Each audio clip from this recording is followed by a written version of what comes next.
Hello dear students, good evening to all of. It's a background class of English literature, and under this section we are discussing about the important figures of speeches. And today we will discuss about hyperbole, innuendo, irony. But before beginning the discussion on each figure of speeches, note down the right response of the questions which were given to you. And the first question was, it is said that comedy is derived from the word commerce. It is said that. It is said that comedy is. It is said that comedy is described from. It is said that comedy is described from the word commerce. Comedy is described from the word commerce, which means comedy, which means dance and song. Dance and क्या होता है? Dance and song होता है. Next, meanwhile welcome joy and feast. Question number 2 था welcome joy and meanwhile welcome joy and feast. Midnight shout and revelry.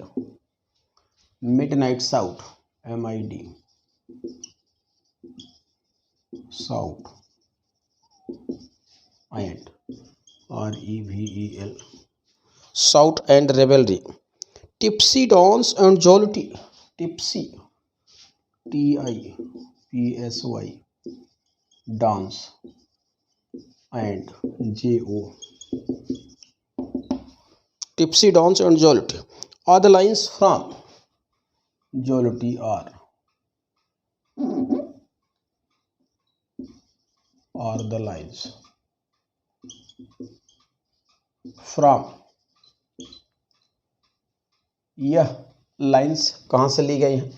तो जैसा कि आपको पता है यह कहाँ से ली गई हैं. यह कॉमर्स का स्टेटमेंट है, माने कॉमर्स से ली गई है. नेक्स्ट यहाँ पे क्वेश्चन नंबर 3 है. Milton's Lycidas was composed in the year. Milton's Lycidas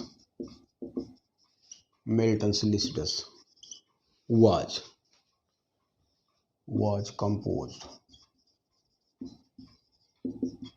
in the Milton's Lycidas was composed in the year. तो क्या हो जाएगा? 1637 हो जाएगा. नेक्स्ट यहाँ पे क्वेश्चन नंबर 4 लिखा जा रहा है. The term Lycidas is derived from the Greek word. The term Lycidas माने जो इंग्लिश का वर्ड है, is derived from the Greek word. यह ग्रीक भाषा के किस शब्द से यह उत्पन्न हुआ है? लिसिडियस. तो वह है LISIDES. वह शब्द कौन है? लिसिडस. नेक्स्ट यहाँ पे क्वेश्चन नंबर 5 लिखा जा रहा है. Milton's Lycidas was first appeared in. Milton's Lycidas was first appeared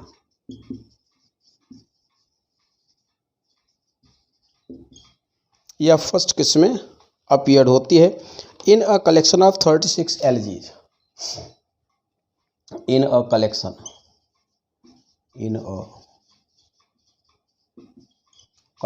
of 36. ध्यान रखिएगा 36 का मतलब है 35 प्लस लिसिडस.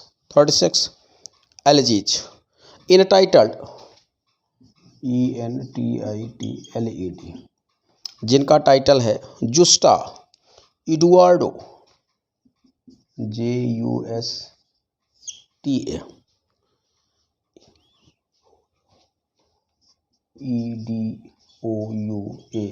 EDOUARRDO जुस्टा एडुआर्डो किंग माने किंग एडवर्ड। नाउफ्रागो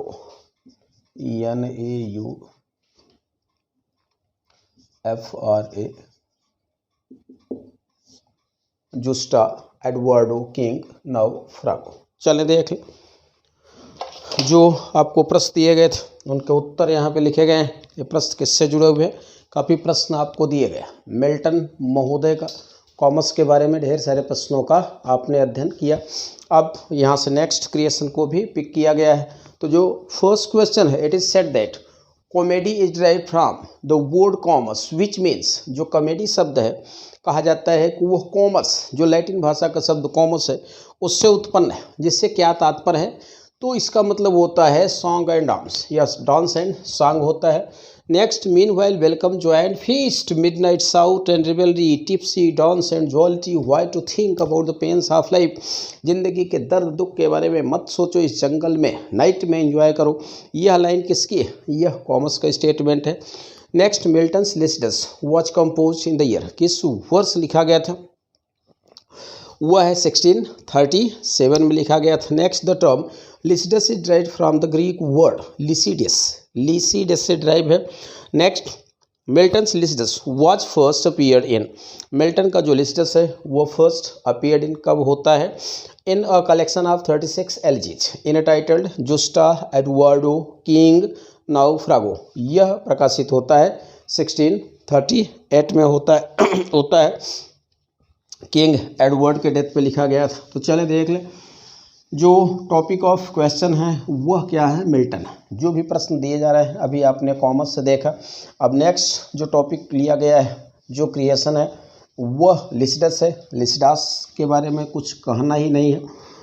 अगर आपको याद होगा तो ढेर सारे आलोचकों ने मिल्टन का इसके लिए प्रशंसा किया है और यहाँ तक कहा जाता है कि Lycidas is regarded the highest watermark of English poetry.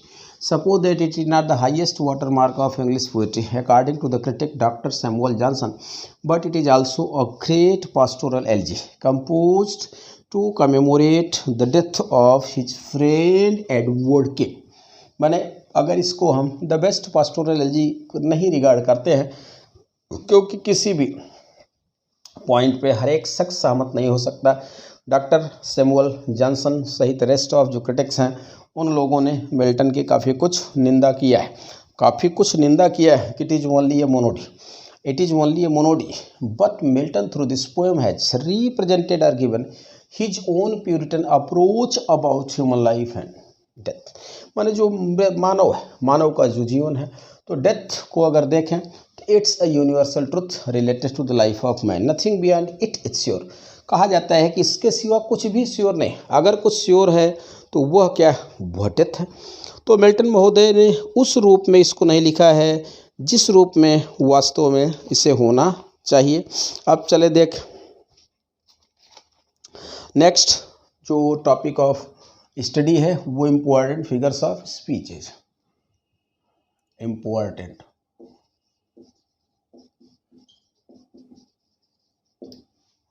Figures of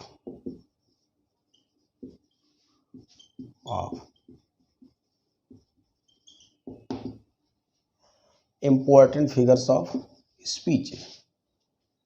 चले स्पीच ही कर दिया जाता है, उसे होना चाहिए स्पीचेज ही।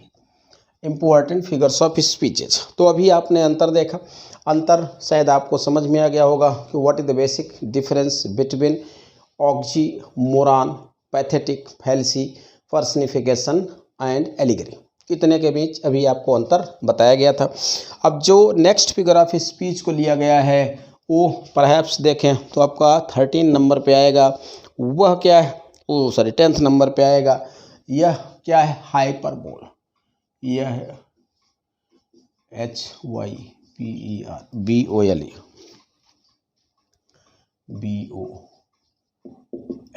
इसे क्या कहा जाता है? अतिशयोक्ति अलंकार। अति सयोक्ति। चलिए भाई, ये अगर गलत होगा तो बहुत हाईलाइट ना करिएगा, क्योंकि मुझे नहीं पता कि यह क्या होगा। यहाँ सरौता वाला सा होगा कि शरीफा वाला कि सीटी वाला, आई डोंट नो, मुझे नहीं पता। शायद यह सही होगा, अतिशयोक्ति। मैंने हिंदी में लिखने का प्रयास किया है, ये वाला स को लेके हमें डाउट है।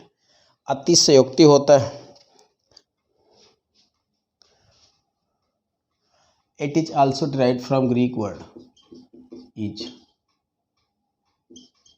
Also derived from Greek word which means जिसका मतलब क्या होता है, which means excess, excess or beyond, proper, limit। यह किस भाषा से उत्पन्न है? ग्रीक भाषा के शब्द से उत्पन्न है, हाइपरबोलिया, जिसका मतलब होता है एक्सेस या बियॉन्ड, प्रॉपर, लिमिट होता है। According to Nesfield, according to नेसफील्ड,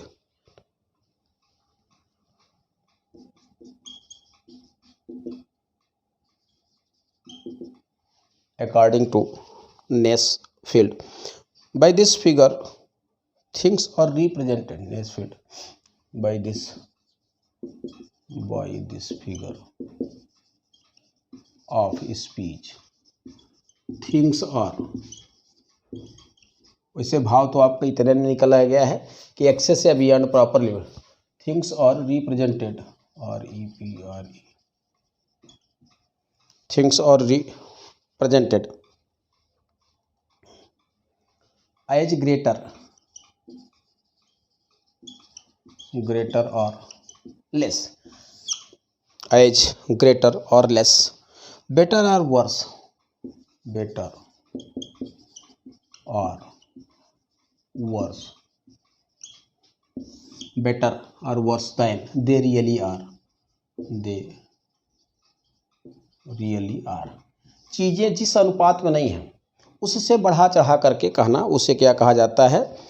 figure of speech. So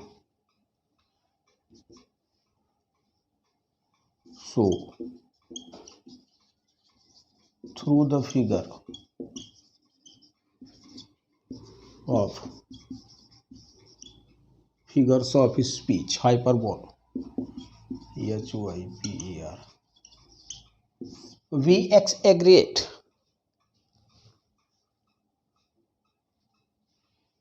hyperbole, we give, या इसी को प्रेजेंट कहिए, present, exaggeration, EXAGGE, exaggeration, to produce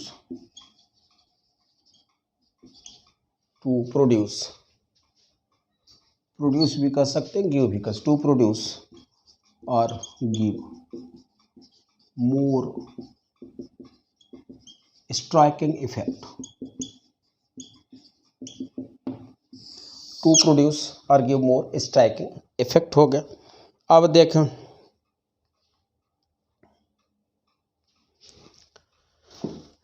चले देख लें, यहाँ पे जो अलंकार लिखा गया है वह क्या है? हाइपरबोल। जो आप स्टडी कर रहे हैं, जो आपका टॉपिक ऑफ स्टडी है, वह क्या है? इम्पोर्टेंट फिगर्स ऑफ स्पीच या speeches.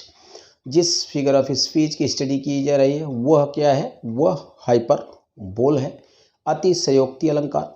It is also derived from Greek word which means excess और beyond proper limit.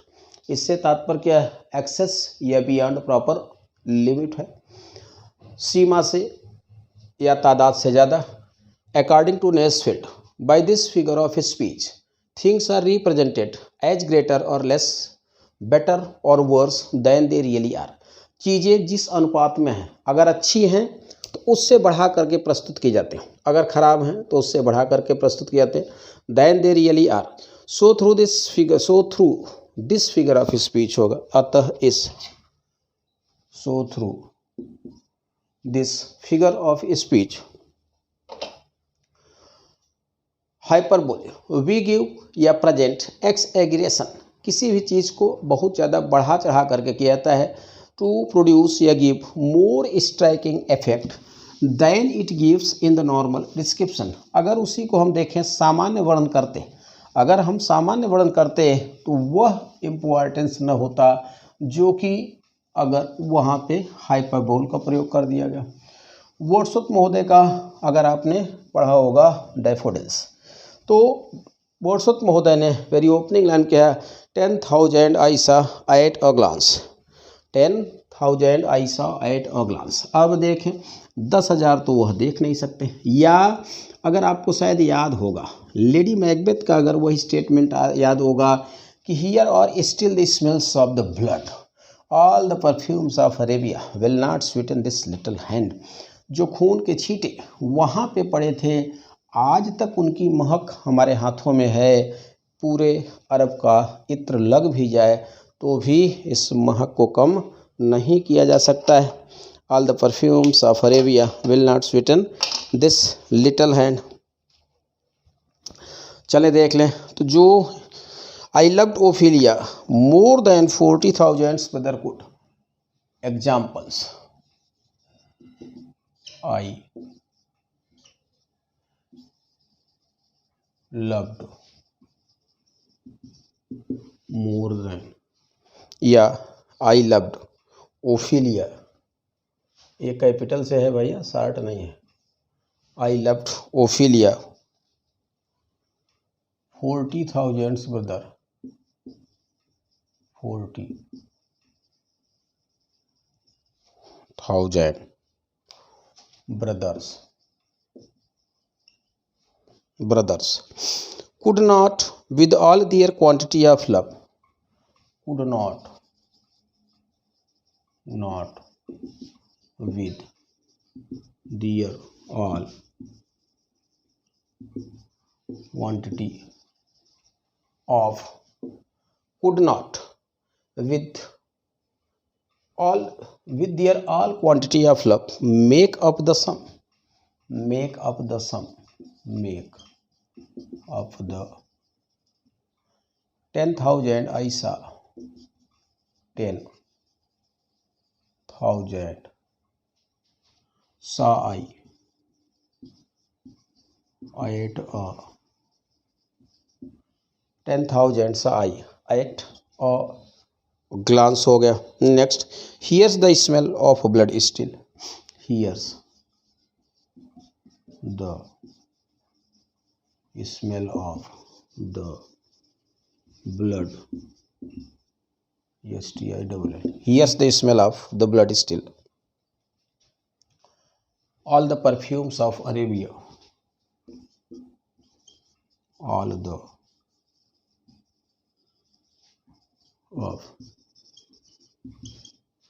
the perfumes of Arabia will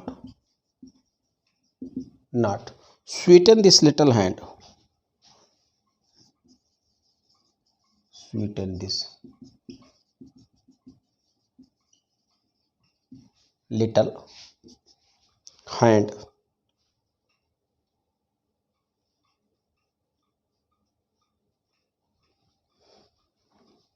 in every wound, in every wound of seizure, of Caesar को जितने घाव दिए गए, that should move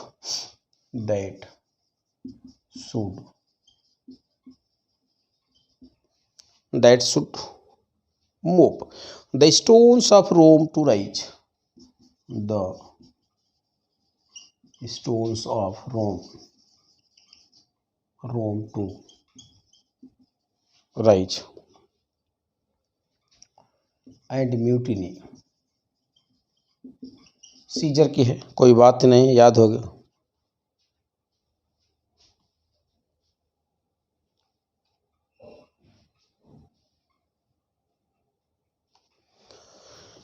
तो चले देख ले, यहाँ तक लिखे गए। अभी जो अलंकार लिखा गया वह क्या है? वह हाइपरबोल, अतिशयोक्ति अलंकार है।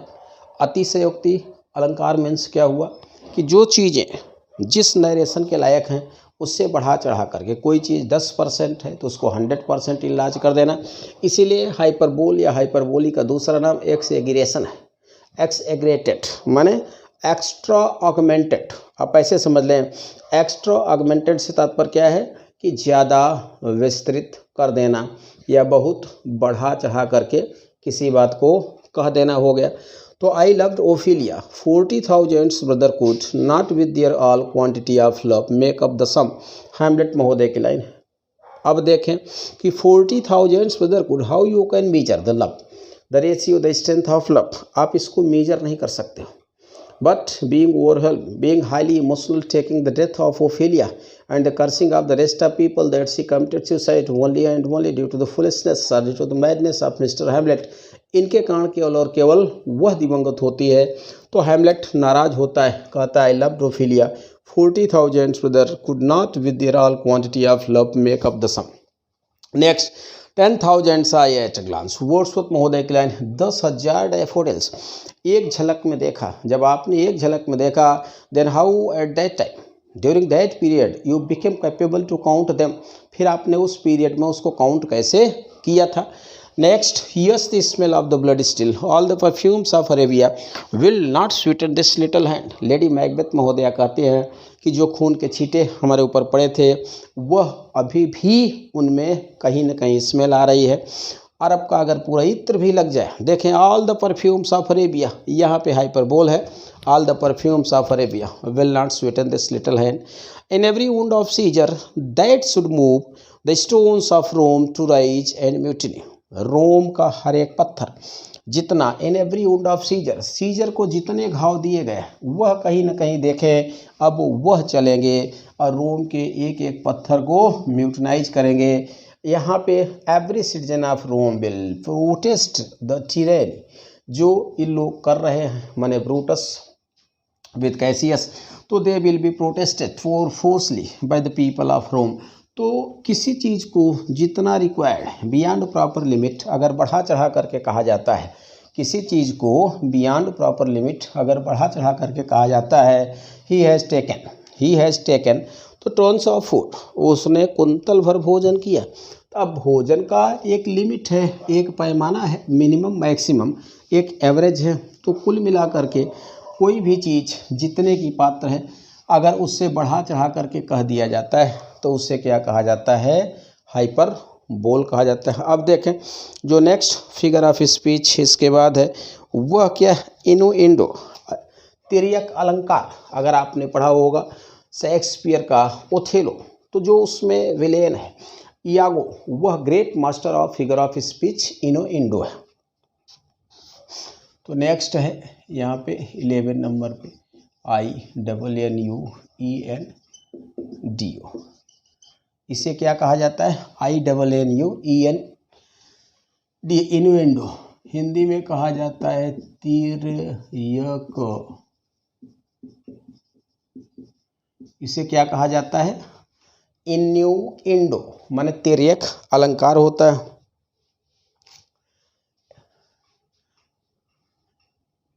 The word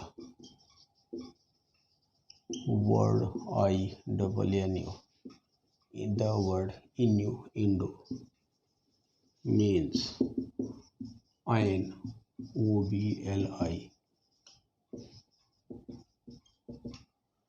an oblique hint, हल्का सा इशारा या तिरछा कहना, oblique. So through this figure of speech, so through this figure of figures of speech by which a thing is of speech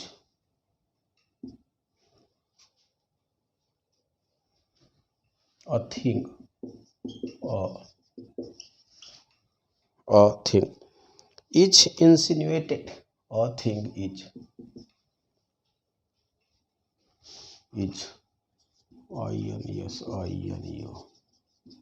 insinuated or hinted or indirectly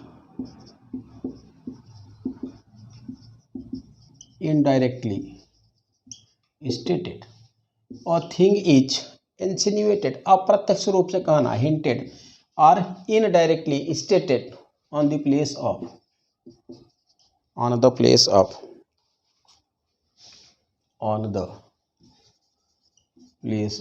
being plainly stated.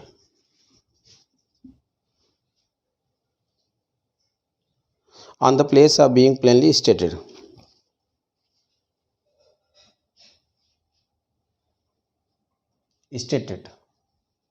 And it is mainly used. And it, yeah, this figure of, and this figure of speech is mainly used. इस अलंकार का प्रयोग किया जाता है use to give the speaker, चाहे speaker का, चाहे हियर लिसनर, स्पीकर और listener, an oblique hint about the reality,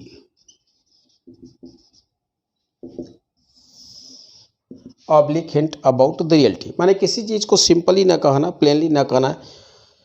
जैसे मान लीजिए ने किसी ने कहा, एग्जाम्पल, ही वॉज बॉर्न, वह पैदा हुआ था,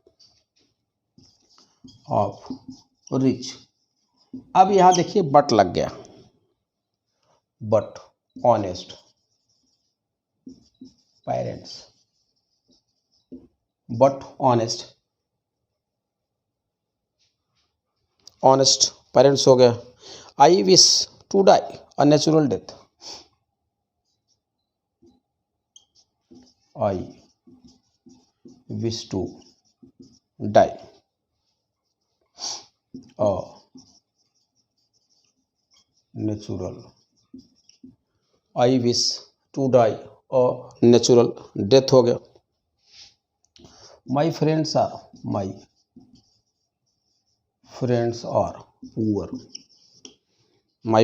are poor, but honest, but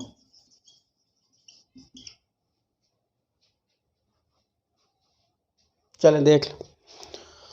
तो यहाँ पे जिस अलंकार को लिखा गया है वह क्या है, इन्नुएंडो माने होता है एन ऑब्लिक हिंट, तिरछा सा या हल्का सा इशारा करना, इसका अर्थ होता है। यहाँ पे लिखा गया है तिर्यक अलंकार। The word innuendo means an oblique hint, वहाँ पे हिंद लिख गया है, एन ऑब्लिक हिंट होता है इशारा, जिसका मतलब होता है, ये हटेगा, एन ऑब्लिक, HINT है, एन ऑब्लिक हिंट होता है। तो चले देख ले यहाँ पे जो लिखा गया वह क्या, इन्नुएंडो माने तिर्यक अलंकार। The word innuendo means an oblique hint, so through this figure of speech a thing is insinuated or hinted or indirectly stated on the place of being plainly stated। किसी चीज़ को सीधे सीधे न कह करके इनडायरेक्ट उसका एड्रेसन होता है। अब यह रीडर पे छोड़ दिया जाता है कि to apply your reasoning and try to understand these things, अपनी आप दिमाग को लगाओ और अपने दिमाग को लगा करके इन चीज़ों को आप समझने का प्रयास करो। Plainly stated and in it या this figure of speech is mainly use to give the speaker या लिसनर एन ऑब्लिक हिंट। यहाँ पे फिर हो गया एन ऑब्लिक, क्या हो जाता है, हल्का सा इशारा कर दिया जाता है कि अब आप दिमाग लगाइएगा और इसको समझिएगा। अबाउट द रियलिटी, यथार्थ क्या है। जैसे he was born of rich, he was born in rich but honest parents. यहाँ कहने का मतलब है दोनों, यहाँ पे देखें रिच एंड ऑनेस्ट, बट लगा दिया गया है। तो बट क्या कह रहा है कि मोस्टली जो रिच होते हैं वो ऑनेस्ट नहीं होते हैं। इस वाक्य का भाव है कि richness is only a product of the dishonesty because the people gather lots of money through the dishonest ways. जो डिसऑनेस्ट वेज होते हैं, तो यहाँ क्या कह रहा है, रिच बट ऑनेस्ट कह रहा है। तो बट ऑनेस्ट, अब यहाँ पे जो अलंकार है रिच बट ऑनेस्ट में, जो अलंकार है वह रिच बट ऑनेस्ट में है। क्यों? क्योंकि लेखक नरेट कर रहा है, बताना चाह रहा है इनडायरेक्टली कि जो रिच होते हैं वह डिसऑनेस्ट होते हैं, लेकिन उसके जो पेरेंट्स थे वह क्या थे, वह रिच भी थे और वह ऑनेस्ट भी थे। Next, I wish to die a natural death. अब देखें यहाँ डाई अ नेचुरल डेथ, यह नहीं समझ में आ रहा है कि how you can differentiate between the natural and unnatural death. दो चीज़ें होती हैं, एक तो देखें कि death doesn't come according to the demand, according to the calling of man, वह उनके हिसाब से तो आती नहीं। फिर आपने विश कैसे किया, आपने विश कैसे किया। दूसरा, अगर आपने किया भी तो I wish to die unnatural death, तो यहाँ पे अननेचुरल जो लिखा गया है वह क्या है, यहाँ पे डाई अननेचुरल डेथ इन्यूएंडो है। क्योंकि मोस्टली देख रहे हैं कि mostly the people and the world are getting unnatural death as is usual today we are looking due to the pandemic COVID. जैसा कि आप वर्तमान में देख रहे हैं, तो वह नेचुरल का मतलब है कि mostly the people are getting unnatural death हो गया। Next, my friends are poor but honest, हमारे जो फ्रेंड्स हैं वह पुअर हैं। अब देखें तो my friends are poor but honest हैं, तो इसका मतलब क्या हो गया, जो पुअर होते हैं वह डिसऑनेस्ट होते हैं, लेकिन इनके फ्रेंड जो हैं वह पुअर भी हैं और वह क्या हैं, वह ऑनेस्ट माने ईमानदार भी हैं। तो चले देख लें, यहाँ पे जो फिगर ऑफ स्पीच दो पढ़ाए गए, एक क्या था, हाइपरबोल या हाइपरबोली था। दूसरा क्या है, अभी आपने देखा इनोएंडो, तिर्यक अलंकार होता है। इनडायरेक्ट असर्शन, अप्रत्यक्ष कथन का यह वर्क करता है। अब नेक्स्ट जो फिगर ऑफ स्पीच पढ़ाया जाएगा वह क्या है, आयरोनी। तो जो आयरोनी शब्द है वह भी ग्रीक भाषा के शब्द इरोन या इरोनिया से डिराइव्ड है। इरोन या इरोनिया, EIRON, इरोनिया। तो जो इरोन या इरोनिया है, it is also literary device. यह क्या है, एक लिटरेरी डिवाइस है, यह साहित्यिक तकनीक है कि विच इज यूज टू। अब इरोन या इरोनिया माने देखें तो क्या होता है, इरोन या इरोनिया मीन्स होता है अ डिसेंबलिंग स्टेटमेंट, और डिसेंबलिंग स्टेटमेंट होता है। डिसेंबलिंग स्टेटमेंट एक ऐसा वाक्य जो दो कथन देता है, एक ऐसा वाक्य जो दो कथन देता है। दो में एक किसके लिए होता है, वन फॉर द हेयर होता है और अदर फॉर द स्पीकर होता है। एक ऐसा वाक्य जो अपने आप में दो कथन को समेटे हुए है। कहने वाला उस वाक्य का अलग भाव निकाल रहा है और सुनने वाला जो है उस वाक्य का अलग भाव निकाल रहा है। तो इसको क्या कहा जाता है, इसको आयरोनी कहा जाता है। अब तो समझ में आ गया, आयरोनी से इरोन से आयरोनी हो गया इंग्लिश में। तो अब आयरोनी वैसे तो चार प्रकार का होता है। चले अब आज के प्रश्न देख ले, नेक्स्ट में डिस्कशन होगा। आयरोनी चार प्रकार का होता है, यहाँ लिटरल आयरोनी या फिगर ऑफ स्पीच के रूप में पढ़ाया जाएगा। आज का फर्स्ट क्वेश्चन है, at the time of its composition Lycidas was a part of. At the time of its composition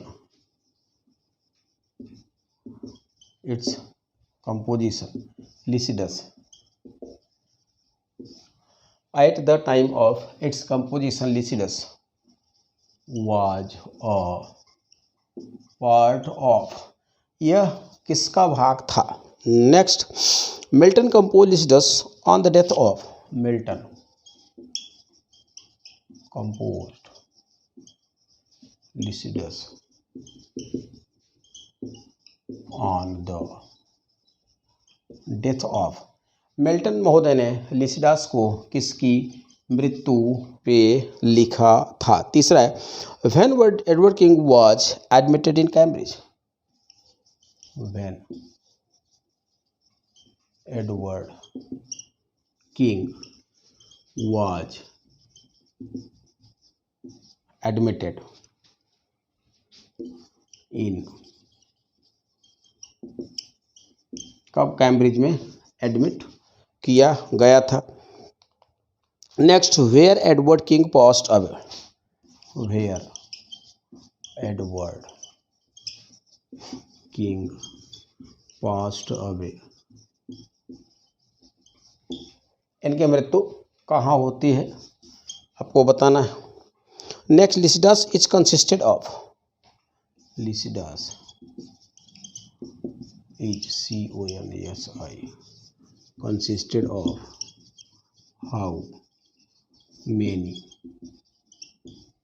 Lycidas is consisted of how many lines, जो लिसिडस है वह कितने लाइन की है। तो चले देख लें, अभी तक आपने जो प्रश्न देखा वो सब कहाँ से आए हुए थे।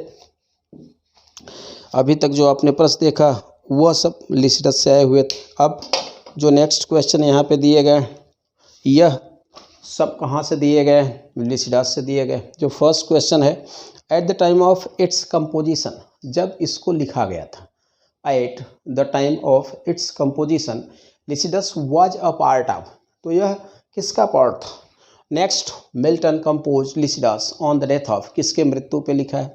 Next, when Edward King was admitted in Cambridge, Cambridge में ही दोस्ती हुई थी, कब एडवर्ड किंग का दाखिला हुआ था। Next, where Edward King passed away, यह कहाँ दिवंगत होते हैं। Next, Lycidas is consisted of how many lines, जो लिसिडास है जिसे the highest watermark of English poetry कहा जाता है, जो मिल्टन का perhaps counted the greatest poetic creation after Paradise Lost, Paradise के बाद मिल्टन का ग्रेटेस्ट पोएटिक आउटपुट माना जाता है, the greatest contribution in the field of English poetry माना जाता है। तो वह जो है माने यह, अब इससे लिसिडस से प्रश्न पूछे जा रहे हैं और ढेर सारे प्रश्न दिए जाएंगे, क्योंकि कोमस, लिसिडस, पैराडाइज लॉस्ट जो पोइटिक वर्क्स हैं, यह सब ऐसे वर्क हैं जिनसे ढेर सारे प्रश्न आते भी हैं परीक्षा, और आपका भी यह दायित्व बनता है। देखिए, लगभग हर एक वीडियो में समझाया जाता है कि अनसॉल्व्ड पेपर आप देखो, प्रश्नों को टैली कराओ। दूसरा, जो अच्छी अच्छी किताबें हैं, ऑथेंटिक जो बुक्स हैं, उनसे भी भाई अपना टैली कराते रहो। बाद में नहीं कहना ये नहीं पढ़ाया, ऐसा नहीं हुआ, ऐसा नहीं, मैक्सिमम पढ़ाने का प्रयास किया जाता है। तो चले, आज का क्लास यहीं तक। We will meet with next video. Okay, best of luck, good night to all of you, bye.